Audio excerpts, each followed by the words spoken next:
Sa ulo ng ating mga nagbabagang balita. Noong ika-26 ng Desyembre taong 2025, sa isang seremonyang puno ng simbolismo at pag-asa, formal na nilagdaan ng Department of National Defense, o DND, ng Pilipinas at ng Korean Aerospace Industries ng Timog Korea ang isang kasunduang magbibigay ng bagong buhay at kakayahan sa mga FA-50PH Fighting Eagles ng Philippine Air Force.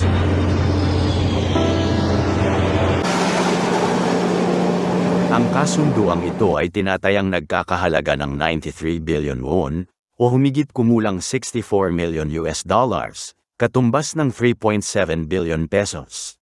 Ngunit higit pa sa halaga ng salapi, ang kasunduang ito ay sumasagisag sa panibagong yugto ng modernisasyon ng ating sandatahang himpapawid, at isang konkretong hakbang tungo sa mas matatag na pambansang depensa.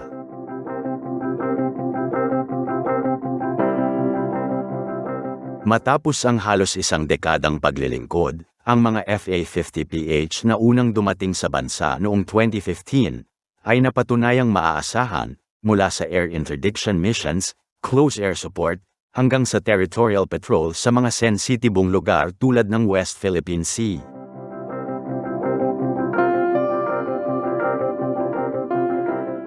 Ngunit habang umuusad ang panahon, lumalawak din ang hamon. Ang mga karatig bansa sa rehiyon ay mabilis na nagmomodernisa ng kanilang mga air assets. May mga F-16B Viper sa Taiwan, Gripen sa Thailand, Su-30 sa Malaysia at Indonesia. Dahil dito, nakita ng Department of National Defense at Philippine Air Force ang pangangailangang itaas ang antas ng kanilang FA-50 fleet upang hindi mapag-iwanan sa teknolohiya at kakayahan. Kaya naman, ipinanganak ang FA-50PH Performance Upgrade Program, isang proyektong hindi lang simpleng maintenance, kundi isang transformative modernization initiative na magpapalapit sa FA-50 sa antas ng True Multi-Role Fighter, MRF. Ang kasunduang ito ay produkto ng matagal ng kooperasyon ng Pilipinas at Timog Korea. Mula pa noong 2014, ang Korean Aerospace Industries ang siyang nag-supply ng orihinal na 12 units na FA-50PH aircraft sa ilalim ng kauna-unahang Horizon, na Horizon 1 Modernization Program ng Armed Forces of the Philippines.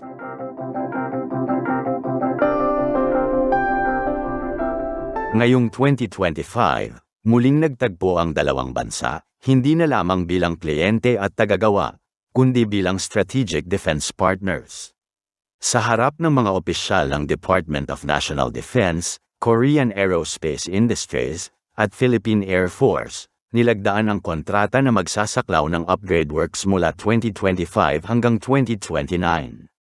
Sa panahong yun, unti-unting papalitan, papahusayin, at lalagyan ng mga bagong sistema ang mga FA-50PH upang may sama sa susunod na antas ng air combat operations.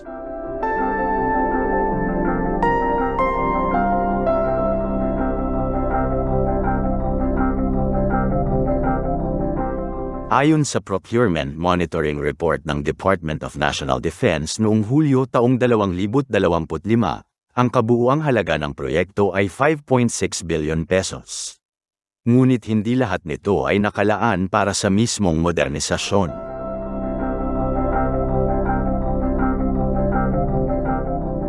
Ayon sa pagsusuri ng Bones QPH Defense Review, humigit kumulang 3.7 billion pesos ang direktang ibinayad sa Korean Aerospace Industries. Ito ang sumasaklaw sa avionics enhancement, radar installation, at integration ng bagong weapon systems.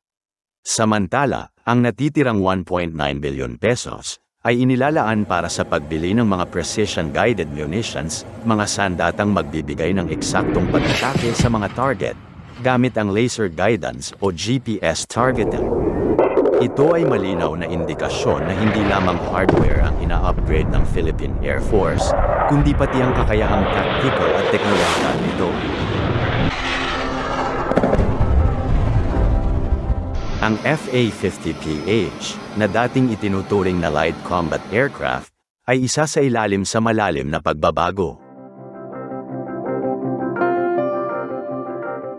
Una sa lahat, magkakaroon ito ng AESA radar o Active Electronically Scanned Array Radar, isang modernong fire control radar na ginagamit din sa mga advanced jets tulad ng F-16B at F-35.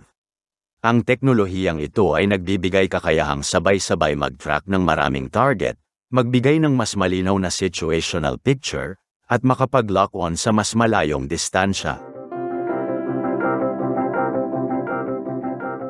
Ikalawa, ilalagay na rin dito ang Aerial Refueling System. Ito ang unang pagkakataon na magkakaroon ng ganitong kakayahan ng FA-50PH, na magpapahaba sa operational range nito, isang kritikal na aspeto para sa mga misyon sa West Philippine Sea, kung saan mahaba ang distansya ng mga patrol route.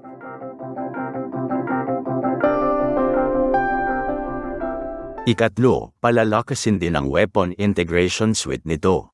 Ang upgraded FA-50PH ay inaasahang magagamit na medium-range air-to-air missiles gaya ng M120 AMRAAM, at mga air-to-ground precision weapons tulad ng JDAM, o Joint Direct Attack Munitions, at laser-guided bombs. Ibig sabihin, kaya na nitong makipagsabayan sa mga tunay na multi-role fighters sa rehiyon.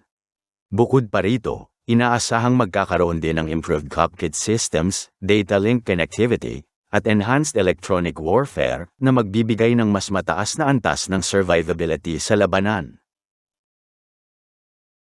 Habang hindi pa tuluyang naisasakatuparan ang matagal ng multi-role fighter acquisition project ng bansa, kung saan pinagpipilian pa rin ang KF-21 Boracay at sa AB Gripen CD, ang FA-50 upgrade ay nagsisilbing interim solution.